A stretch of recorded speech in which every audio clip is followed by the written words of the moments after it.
Business Lab. And I'm Melanie Benson, host of Amplify Your Success Podcast. And this is our weekly show for experts and business leaders who are influencing people's decisions to make a greater impact and shatter their revenue goals in the process.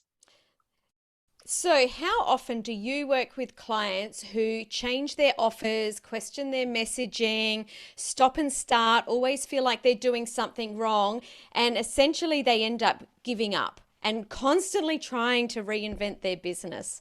That's what we're going to be talking about today, perseverance and the power of not giving up. But also we're going to be talking about knowing when to give up, because I think that's just as important, right, Mel?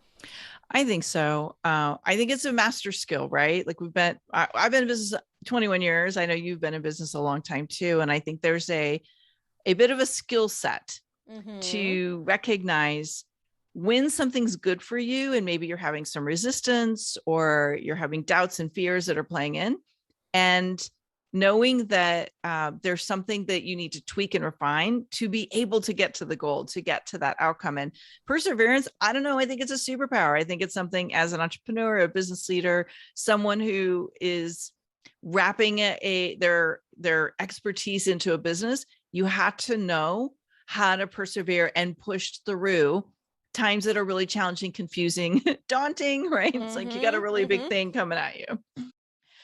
I love you call it a superpower, because I think that that's really what it is. And I really like that you framed that at the beginning, because without this perseverance that we're going to be talking about, you actually lose that superpower. It's like kryptonite if you don't have it, right? It weakens you. It doesn't keep you as strong. So that's definitely I love the way you said that. Yeah. And he could be a dog on the bone on the wrong thing, right? You're holding on to something for dear life and it's not serving you anymore. It's maybe you've grown past it or evolved. I was thinking of a conversation I had with, I have a lot of different groups I'm involved in. And there was somebody who I was giving some feedback about her niche, and she wasn't ready for it. And she was just dog on a bone on something that she had outgrown. She was moving past it. And it wasn't until she heard it like 3 or 4 times from different people, she was ready to act on it. So I think perseverance can be working against you when it's something that maybe you've gotten disconnected from. So I know you've got a bunch of tips, Sam, and this is an area that seems to come up a lot in both of our businesses. I thought maybe we ought to talk a little bit about the mindset of perseverance and knowing when to give up, when not to give up. Well, when you know that you are in something for the right reasons, you're pursuing something that really is truly aligned, and we'll talk about how to know that it's not that in a few minutes. There is a moment of commitment that's required. And I learned this a while back from a coach I was working with about 15 years ago. And it was really profoundly helpful to recognize that there are moments where we are interested in things. And there is a moment where we get committed to it. And there is a vastly different impact that it has on our trajectory and our motivation and our focus. So interest basically means you're interested in something enough to explore it, to look into it, to have it pique your curiosity, maybe have some conversations, and maybe even invest in some great training and resources to help you pull it off. But interest isn't enough, because what happens is we as human beings oftentimes have lots of things we're interested in, right? I know you are, I am. And when you're interested in a lot of things, that's what starts to move your focus in different directions. And someone who has lots of interest is always going to choose to focus on the thing that has their interest peaked the most in that moment. Interested people tend to do just enough to keep something in motion, but not enough to actually succeed at it. And that's where commitment comes in. Yeah. I heard somebody, hopefully this is relevant here for us to think about, but I heard somebody share the difference as an alcoholic. The moment they started to move out of the toxic behaviors of their alcoholism was the moment that they stopped just deciding not to drink and they committed not to drink. So I thought that was very powerful. I've never heard that before, and I really love it because I can hear that those bright, shiny objects that come up, a million times a month for people like us that are like, always looking for what's going on, that all of a sudden that you're able to put that stuff aside because that is interesting, but it's not going to commit to get us towards our goals. I really love that. Mm-hmm. Yeah. I do a lot of work with people who are, they have this body of wisdom and they know they're an expert in a lot of ways, but maybe it's not translating to success the way they'd hope. They want to teach other people how to do what they do. I call it transforming their wisdom into wealth. That's a highly paid authority. And by the way, that's a resource that we'll share in the show notes here that you can tap into. But I really feel like when you get that commitment fully dialed in, it's like you are committing to be the person that does whatever it takes to move it to success. It's just a very different state of mind than being interested in something. And I can tell the difference in my clients when they're interested versus committed, because the commitment, you're like a dog with a bone, you're not giving up. And the interest is like, yeah, okay, so now I'm doing this thing over here. And now I'm doing this thing over here. And it's not bad. It's just that momentum is much slower. And I think it's frustrating for people. Totally. I want to talk about the way that we set goals in our business, because I think that this marries to what you're talking about really well. And that is that when you're really committed to something, that there can be a real fear around fully committing and going all in. So we do something in our business, and I do this with my clients as well, is set good, better, and best goals. Because sometimes, we hear that you set a goal so big that it makes your palms sweat. But sometimes it can be so big that it actually makes you pull back. So to take the pressure off, so the good goal is, well, if you did this thing, whatever it is, if you took this project on, what is something that you'd be happy with? Like, okay, so I want to run this high-end mastermind. I want to launch it. And you know what? I really want 20 people, but you know what? I'd be really happy and I would run it for 4 or 5. Okay, then that's your good goal. But once you hit that, so that you don't stop, what's a goal that would be better? Something that would excite you a little bit more. Well, I'd be happy with 4, but a better goal would be 8. Cool. And then if you achieve that, what would be that real awesome goal that if you did keep going, that it would be amazing? Oh, well, that would be, 15 or 20. And then setting those so that you don't constantly feel like you're a failure because you're not getting that big, hairy goal, but also not setting your goals so low that you never reach those better goals. So I think those good, better, best goals work really, really well in helping us to know, I guess, where we're heading and not hold ourselves back, but also don't push ourselves hard enough. Yeah, I like that. I didn't used to do that. And I think it was you that started talking about that in my life. And I'm like, that's a good way to do it, is to look at these different ranges rather than one goal that if you don't hit it, you maybe start to make up this thing in your head that you're never going to be there. You're never going to get it. And I think that affects our resolve to persevere, right? I think there's another thing that comes up a lot for people, and it's misunderstood. And I think it really, again, it affects their resolve to persevere, and that's resistance. And not really understanding what resistance is about. And I've like witnessed so many times. One thing. I think it's many things. True. Yeah. I think it can have, you're right. I think it has a lot of different ways resistance shows up. When it comes to getting, I like to call them bold goals. You were calling them big, better, best. I do a lot of work with people to challenge them to set really bold goals that stretch them so much they cannot be the same person, right? It's like, you're like, this is so big. I had no idea how to pull it off, but I know in every fiber of my being, I have to do this. And I think those, like you're saying, sometimes those goals get so big, it's daunting and people pull away from it, or there's resistance. And the resistance, I think sometimes people think resistance means stop. Or fear. Like if you have fear coming up, it means stop, like something bad might happen. I actually think sometimes that resistance means there's something that's getting ready to emerge, and there's something that you're holding on to in your beliefs or your ideas of what success is, or your idea about the thing you're doing, that the resistance is telling you, I don't feel ready yet.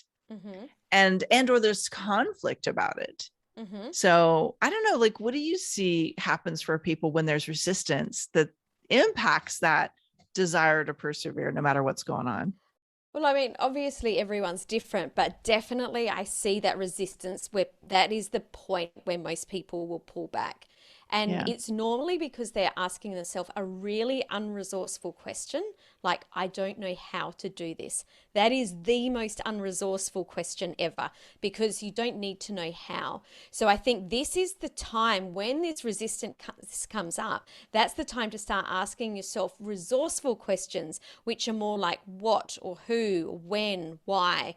Starting off with, okay, well, why am I doing this? And starting to get really clear on the outcome. Or, what needs to be implemented, or who do I need to reach out to?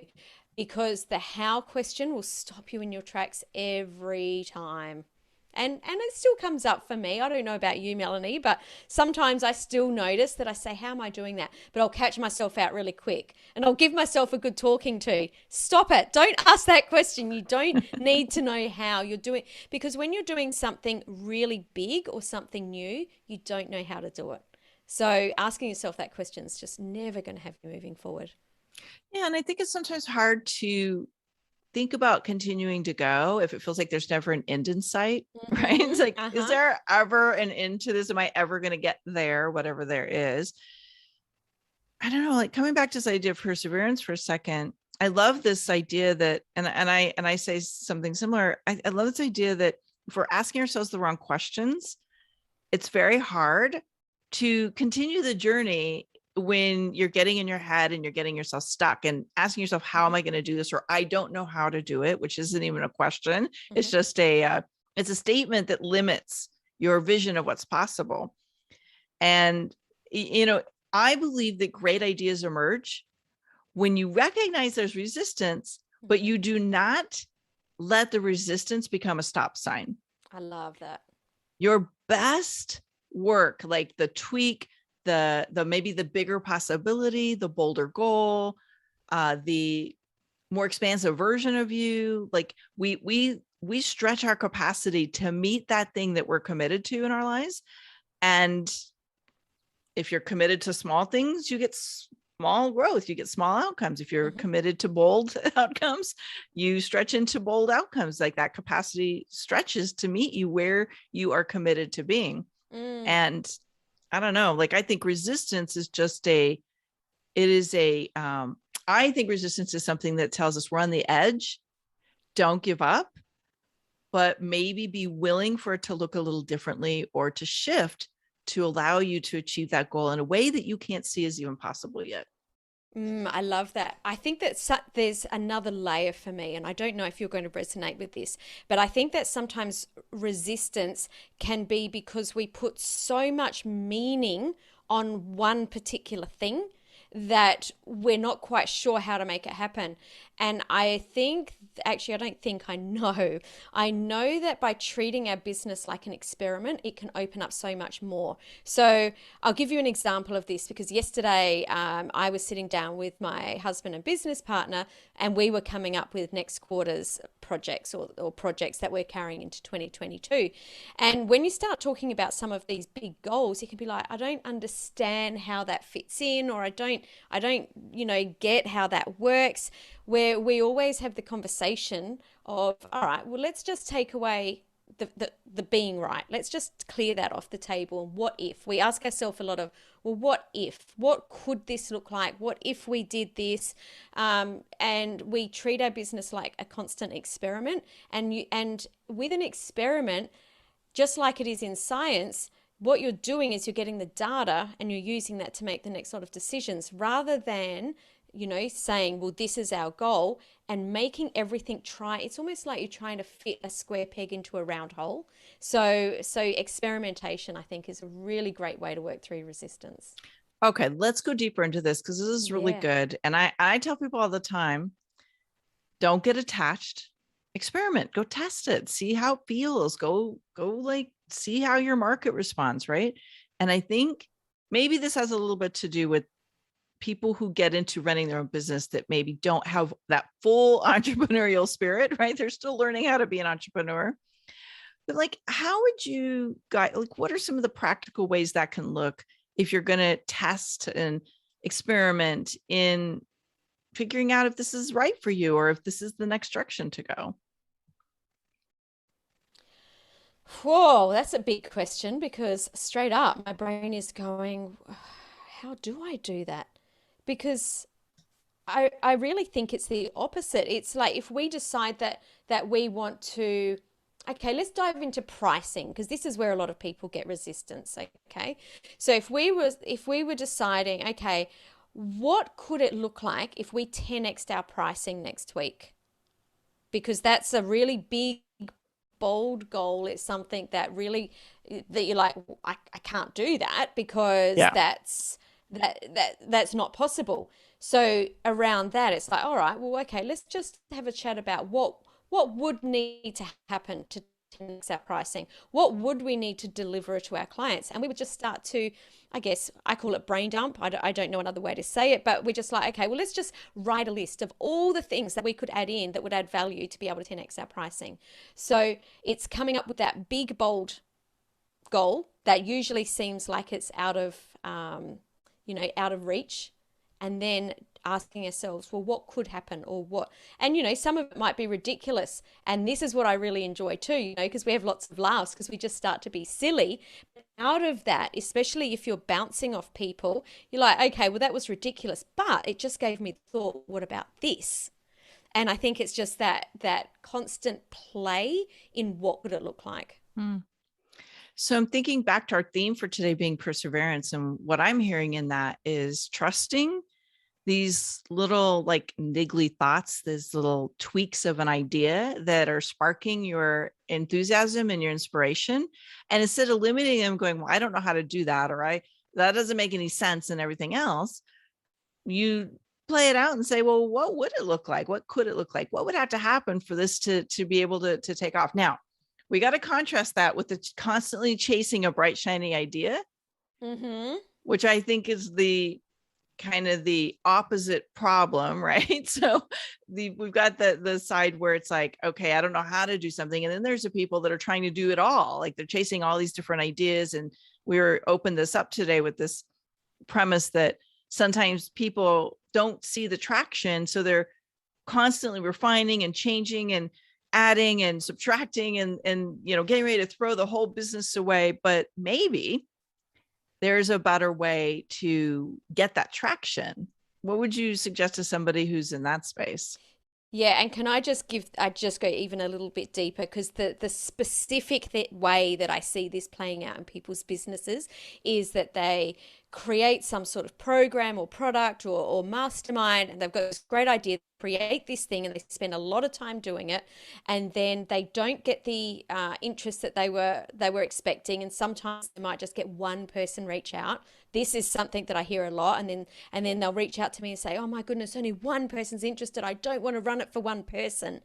And then they just, instead of sort of working through that, they're just like, nah, so obviously that product is no good. No, I need to get rid of that. And I see them bouncing between this, I've got this great idea, let's implement it. It didn't work. And then they throw the baby out with the bathwater. So that's the way that I see it manifesting in people's lives. Now, where the commitment comes in is they might have a really, really great product. And I would say 99% of the times, it's not actually the product that's the problem. It's the marketing that's the problem. So if one person's reached out, that's great. That means that there's someone that's interested in that, which means there's going to be more people interested in that. So this is where you need to really get committed and tweak your marketing. There's something that I learned from my coach years and years ago when I first started in the online space, and it was the power of the 5 1s. And we always implement this. I do this with all of my clients. So the 5 1s is having one dream client or ideal client or avatar, however you want to say it, but one person with one program. So that signature program that you're known for, that people can repeat and say, yeah, I know Melanie does this thing. I know Sam does this thing. That's what they're known for. One channel. So how are you building your audience? Are you showing up on 10 different social media channels a little bit, or are you showing up on one channel a lot and really owning that space? One way to convert those clients. So are you converting them through webinars or live events, whatever it is? And then for 1 year, you must commit to that. So one dream client, one program, one channel, one conversion event for 1 year without changing and chopping. And what I see consistently is every time that someone launches or puts new marketing, they double the number of that come in. They double it again, they double it again, they double it again. That one person turns into 2, turns into 4, turns into 8, rather than one person that they never ever take on and they throw out the baby with the bathwater. I love this 5 ones. I wish I would have known this when I started. Right? Saved me a lot of heartache. I'm very lucky I had a good coach. You had a great coach. It's fantastic framework. And I'm thinking about those people that they're on the fence about something. Mm-hmm. And so last year I was in a place, this is where this is probably coming up. And I'm constantly like aware of my own habits. My self-awareness is really, 21 years in, I start coaching myself. Right. And I'm recognizing that, like, okay, there are moments where I do what you were just talking about, where I'm like, okay, I don't know, like, I'm kind of not feeling this anymore. I don't know if it's time to let it go. And I start to wonder. And I know that a lot of other people go through this too. It's like, I have put so much time and money into something. Am I really going to walk away from it now? Like, I spent 5 or 6 years teaching people how to build dream teams. And one day I literally was like, I cannot do it another day. Like, I do not want this conversation to come up one more time. It's like, that's not to say I don't help people with their team building, but I didn't want it to be the only conversation I was having. And there was something that was emerging in me, and I was really ready to allow space for it. But my business was so full and there was so much going on, teaching people how to build dream teams, that I didn't have the space to allow it to emerge and get clarity. And so I had to kind of develop some processes to really evaluate and get clear when I was maybe like doing that bright, shiny idea chasing and just kind of moving too quickly away from something before it got to the gold. Or is it really time to let something go because my energy's not in it anymore? My inspiration's moved away from it, and I've kind of like completed that chapter. So I thought maybe we could talk a little bit about when we know it's time to allow something to dissolve or to sell it or to let it go, whatever that form is going to be. I'll just start with one of my own signs I know is I go through this 3-step process. The first step is I look at the facts and data, and I do a pros and cons, or I might like look at the things I value and then kind of rate it against the decision. Like, is this something that really still serves these priorities and these values and these needs I have for my business and my life? And that usually gives me ultimate clarity. But I add one thing into that process, and I call it like expansive versus contractive. I actually did a whole episode on Amplify Your Success because people are like, wait a minute, how does that work? Yeah, this sounds so good. Yeah. So I did a whole episode. You can find it on Amplify Your Success Podcast if you want. But and I'm happy to link it up, Sam. I guess we could probably link that up later in the show notes. Yeah. But here's how it works in basics. When you think of something and you imagine yourself out a year from now, let's take your 5 ones and build on that. A year from now, you think about having this out there in the world, successful, being your signature program, serving this dream client, dominating this channel, having this one big conversion event. When you think about that, does it feel exciting and expansive and inspiring, or do you feel contracted around it? Does it feel heavy and overwhelming and exhausting? Now, here's the trick. Just because it feels contracted doesn't mean it's not your thing. So this was the big aha, mind-blowing moment in my world. And then what I feel like has really been helpful for a lot of my clients since I learned this was contractive doesn't mean stop. It means the way you're imagining it has something conflicting in it for you that will not allow you to feel your most authentic and really be in your superpower. Mm-hmm. So sometimes you have to shift your paradigm of what you think it's supposed to look like so that it gets more expansive again. Mm-hmm. And then you move on it. I love that so Yeah. much. I love this so much because we're energetic beings and you can't think your way through everything. Your body will give you the cues that you need. And especially as thought leaders, we've got to be really careful to balance this. I'm committing to this, but also I'm not going to develop and distill and constantly evolve what I'm doing, because as thought leaders we need to do that. So it is a really fine balance, and I love that you've brought this up because we do need to check in consistently and say, you know, is this right? And it isn't that like, I'm sure we've all had that moment where we've got that client that we're like, okay, I need the money. I'll keep them on. I'll keep them on. I'll keep them on. And then at some time you're just like, no, I've got to let them go. And you just get that, I'm so glad I did that. I'm sure I'm not one that's had that moment. No, you're not. And you're bringing up such a great question. It doesn't just have to be our offering. Sometimes it's the type of clients we work with. Mm-hmm.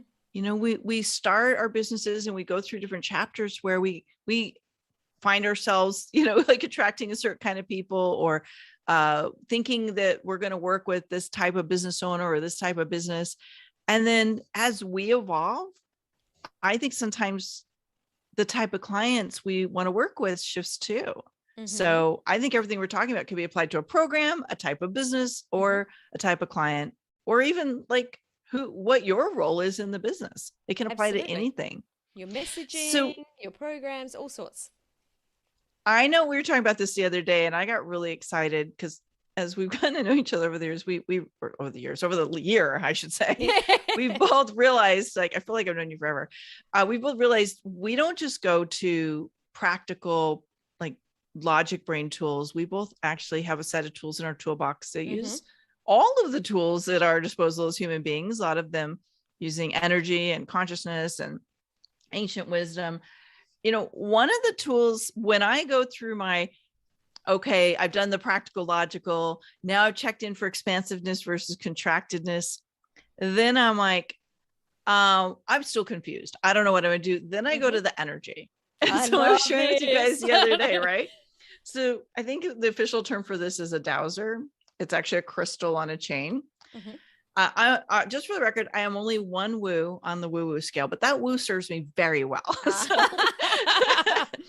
I use this, and honestly, it is so helpful to have an external tool that can help me recognize my internal energetic field when I'm conflicted about something, or I can't get out of my head and really trust my energy. So I know you have some too. What are some of the, I guess, more practical as well as the maybe more woo tools that you definitely use? And there's two that I use consistently every day in my business.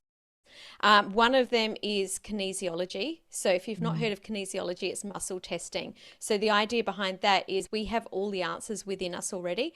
So on YouTube, you can see videos where, you know, the way that I first learned was, you know, you hold your arm out to the side, which you kind of can't see in this frame, but people will ask a question and they'll push down on your arm. And if it's a no, if your body's giving a no, like your arm will break the resistance, but if it's a yes, it will hold strong. And the first time that I did this with a kinesiologist, I was like, whoa, I didn't even do anything. Like your body just knows. So the way that I do this on my own is I create this like little duck bill with my fingers, and I ask myself questions. And you have to start off by getting a foundation. So you ask yourself really basic questions that you already know the answer to, like, you know, is my name Samantha? Like you can see, yes. Is my name Melanie? No, it's not. So you get that baseline, and then you start to ask yourself. But with kinesiology, you need to make sure that you ask yourself very specific questions. Otherwise, you could end up down a rabbit hole. So don't ask Mm. yourself, maybe, should I do this program? Well, you could ask yourself, should I do this program? But now it's like, should I start implementing this program today? Should I start implementing this program in 2022? Start getting your that idea, and then you start to spread it out. Okay, is it in October? Is it in November? And you start to do that. So kinesiology is one of the things that I use, and the other one is tarot cards. And what I love about tarot cards is it helps you to access parts of your mind that you may not be accessing. So I pull cards. I don't actually pull cards every day, but numerous times a week I pull cards, and it really helps you to go into the parts of your brain that maybe there's a bit of a shadow there, and it can really open up some new thoughts. So there are two things Mm. that I do in my business to really know, am I going to explore this? Am I going to do this? And I guess if we kind of come back to the full circle with this concept of perseverance, I would have to say my last tip, and I know you're going to probably say something similar, is support. Is because I think sometimes the environment we're surrounded with is either like charging us up and getting us inspired and makes us want to persevere, or they reinforce those parts of us that want to give up. So I think having a really good coach, being in some kind of really great mastermind Mm-hmm. that isn't one of those masterminds that's just like a yes man or yes woman. Mm-hmm. It's like, no, they're really going to challenge you to show up and be the best version of yourself. And that's facilitated by somebody who really understands how to use great tools to help you access the best version of you, and to not just push you to do something when it's not good for you. Like there are a lot 100%. of mentors out there that they just want you to succeed at their program. Mm-hmm. And that's not a bad thing intrinsically, but not everybody knows how to help you be the most authentic version of you. Mm-hmm. And I think that's something you probably want to look at when you're looking for a resourceful community that's going to keep you plugged in to persevering on those days where you're feeling sad or you're feeling like you want to give up, which we all have, Mm-hmm. because businesses can be hard, but you don't want to give up before you get to the gold. 100%. And I just want to say that being part of something where you're constantly feeling out of alignment will burn you out. If you are constantly Mhm. out of alignment, you will burn out, you will get sick, you will quit, all the bad things will happen. It affects your relationships. So I love that you mentioned as someone that supports you and helps you to be in alignment with who you are. Sometimes that's still not going to feel comfortable. Sometimes that's still maybe a coach that's pushing you up against your boundaries, which is very different. And that's what we've been talking about today. So it's really important to get very clear on these feelings and start to learn what they are so that you can start to differentiate and discern what these feelings are, because the difference between doing something that you shouldn't be doing that's out of alignment with you and doing something that's new and just feels a little bit hard because it's new are two totally different things. So really great point, Yes. Melanie. Yeah, well said. I'm loving this so much. I don't want to stop, but I know we're going to stop here. So I'm so glad we're coming back next week to talk about some more of the journey of being somebody who is influencing and impacting the lives of others. And what are these parts of us that we have to fine tune and strengthen so that we can have more of an impact in this world? Because I know that's really what we both do, and that's what we get passionate about as well. So if you're Absolutely. loving these tips, you want to make sure you stay connected. Whatever platform you are watching this on, make sure you follow both myself and Samantha Riley on this platform. We are going to be doing these weekly, and we don't want you to miss out. And we talked about a couple of resources today, and I realized depending on which platform you're watching this on, we may or may not have the link in the comments or in the show notes, because some platforms, which will remain nameless, do not alike links. So Samantha, I want to just mention authorityamplifiers.com is where you can get my 8-step roadmap to transforming your wisdom into wealth as a highly paid authority. It's a download. And then there's a masterclass. So you can really learn how to put that into action.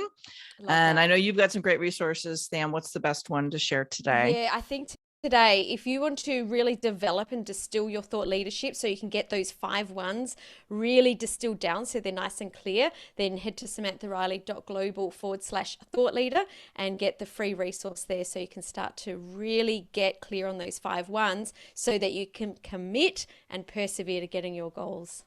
Love it. So before you go, tell us something you loved about today's episode. We want to make this your show. We want to tackle the subjects you're concerned about. We want to give you tips and resources that are really going to help you where you're at in your business and the work you're doing in the world. Tag a friend who you think might benefit from this topic around perseverance and knowing, should I keep going or should I give up? Thanks so much for tuning in. I'm Melanie Benson, and this is my co-host. Samantha Riley. We'll see you back next week.